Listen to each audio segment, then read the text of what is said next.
Ons is nou in na-opstandingstyd. En die opstanding is ongetwyfeld die enkele grootste gebeurtenis in die geskiedenis van die mensdom wat 'n radikale verandering in die hele wye wêreld gebring het. Hoe het die disippels daarop gereageer? Wat was hulle eerste reaksie op die opstanding, op die nuus van die opstanding?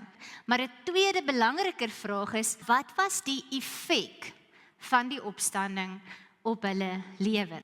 Ons sien 'n paar maniere waarop die disippels hier reageer en wat met hulle gebeur. Die eerste sien ons dat in Maria Magdalena, na haar ontmoeting met Jesus, beweeg sy van uiterse hartseer na onbeskryflike vreugde. Dat sy dadelik gaan om vir die ander te vertel. En ja, ons weet op daai oomblik was alles is nee, jy dalk misgekyk of jy weet nie dalk wat jy gesien het nie, maar dis so geskryf in die evangelie dat tot vandag toe erken ons haar as die een wat die eerste getuie was van Jesus se opstanding. Maar wat gebeur in haar? Sy verander, sy transformeer van ongelooflike hartseer na onuitspreeklike blydskap en vreugde. Dan by die Emmausgangers, daai mense op die pad, wat gebeur in hulle? Hulle is verward, hulle ontmoet Jesus, hulle het insig, hulle verstaan, hulle sien die prentjie. So ons sien in hulle eerste reaksie iets, in hulle ontmoeting met Jesus, wat verander in iets anders. By Thomas beleef ons 'n beweeg van twyfel, van skepties, van onseker, na 'n belydenis van Here my God. Die laaste een, Petrus, is 'n mooi een. Petrus beweeg van bang na dapper. As ons oor Petrus en Paasnaweek gesels, dan verwys ons altyd na hom wat Jesus verloon. En hy verloon Jesus uit vrees uit. Vrees vir sy eie lewe. Hy's bang. Hy's bang dat hulle hom gaan kom vang. Hy is regtig baie bang. En nadat hy Jesus na die opstanding ontmoet het, verander hy en hy word dapper. So dapper dat hy van daai punt af nie eers vir 'n oomblik omgee oor sy eie lewe en sy eie koste, wat dit sou beteken om Jesus te verkondig nie. Hy is een wat opstaan in Jerusalem en getuig en duisende mense kom tot geloof. Hy is ook die een wat later gemartel word en doodgemaak word, soos 'n klomp van die ander disippels. Die opstanding is 'n ontmoeting met Jesus. Dit is wat die opstanding in ons lewens moet wees. Nie net iets wat ons verlede naweek gevier het nie. Dit is 'n ontmoeting met Jesus.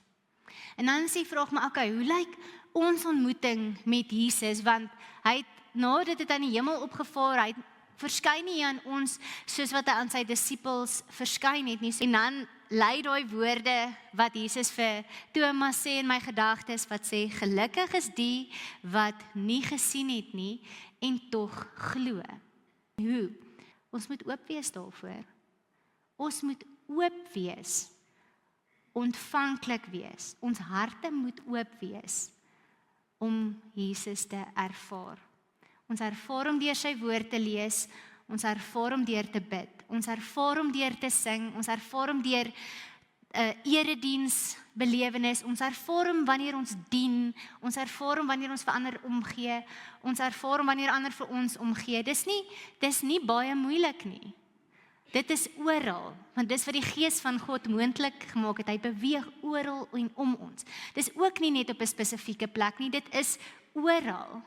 Ons moet net oop wees vir hierdie ontmoeting. Wat het dit die disippels gekos nadat hulle hierdie verandering deurgegaan het na hulle ontmoeting met Jesus? Dis nie net binne die Romeinse Ryk wat dit vir hulle moeilikheid beteken het nie, dis ook binne hulle bevolkingsgroep, binne die Jode. Jy kan nie daar gesê het, Jesus is die Messias, Jesus is die redder, Jesus is die Here nie. Dit is godslasterlik gewees om dit te sê. Daar's baie mense wat tot vandag toe nog steeds skepties is oor die opstanding. wat nog steeds sal sê, ja, maar dit het nie regtig gebeur nie. Wat sukkel om te glo dat dit die enkel grootste gebeurtenis in die geskiedenis van die mensdom is. Wat sê, ja, nee, dit het nie gebeur nie. Waar kom daai idee vandaan? Die Bybel sê dit self. Ek weet nie wanneer laas het jy hierdie gedeelte gelees in Matteus 28 nie. Terwyl die vroue op pad was, kom party van die wagte in die stad aan en vertel vir die priesterhoofde alles wat gebeur het. So die wagte gaan vertel vir die priesterhoofde, hier's moeilikheid, die graf is leeg.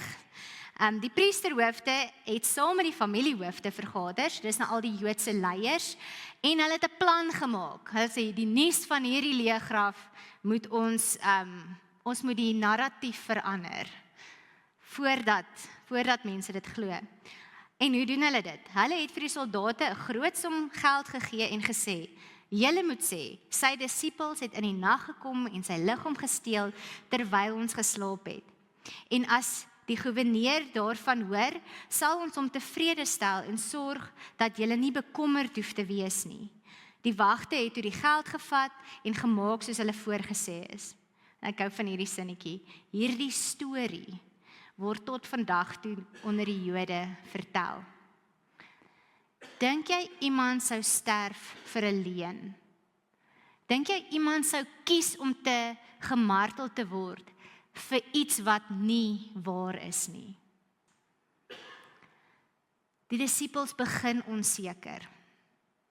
Hulle begin twyfel, bang, hartseer, verward. Jesus gaan ontmoet hulle in die spasie waar hulle nie glo nie, waar hulle hartseer is en bang is en twyfel en verward is.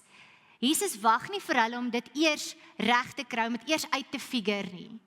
Jesus gaan in daai onsekerheid en in daai nie lekker spasie in en maak homself aan hulle bekend en dit verander hulle. Jesus ontmoet ons waar ons is en werk met dit. Dis evangelie, dis goeie nuus, dis absolute genade. Want anders sou ons dit nooit kon regkry nie. So ons het dit nodig. Dis vir ons nie moeilik om Jesus te ontmoet nie. En in die lig van dit wat die disippels beleef het, is dit ook nie vir ons moeilik om Jesus te gaan uitleef nie. Om Jesus se hande en voete in hierdie wêreld te wees nie. So liewe kryners, ek besef hierdie is 'n ding wat in ons harte gaan moet gebeur. Ons harte gaan moet warm raak. Ons gaan moet verander. Ons gaan moet oop wees om te transformeer. En die enigste manier om dit te doen is in gesprek met God. Nie iets wat ek vandag vir jou kan sê of jou van kan oortuig nie. Daarvoor is die Gees daar. Kom ons bid saam. Here, dankie dat U die ware, lewende God is. Dat ons nie besig is met speletjies nie, Here. Dat ons nie besig is met goed wat ons onsself mee net wil besig hou nie. Maar dat ons deelneem aan lewensveranderende ervarings. Mag ons oop wees om U te ontmoet. Mag ons oop wees om U raak te sien in ons lewens, waar U betrokke is, waar U ons vashou, waar U ons lei, waar U ons troos, vir ons sorg, vir ons wysheid kan gee, ons krag en moed kan gee, dat ons net besef, eintlik elke oomblik en elke dag het ons U nodig, het ons nodig om saam met U te beweeg. Dankie dat U daar is, dat ons dit kan bely, daarvan kan oortuig wees. Maar Here, mag dit nie net in ons wees en dan nie uit ons uitvloei nie.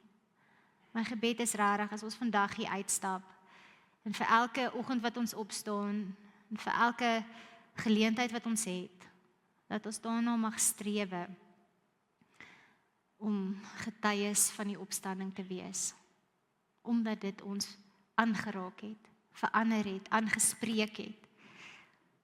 Mag ons ook die effek van daai getuienis in mense se lewens sien hoe dit dalk ook ander troos en bemoedig en selfs tot geloof lei.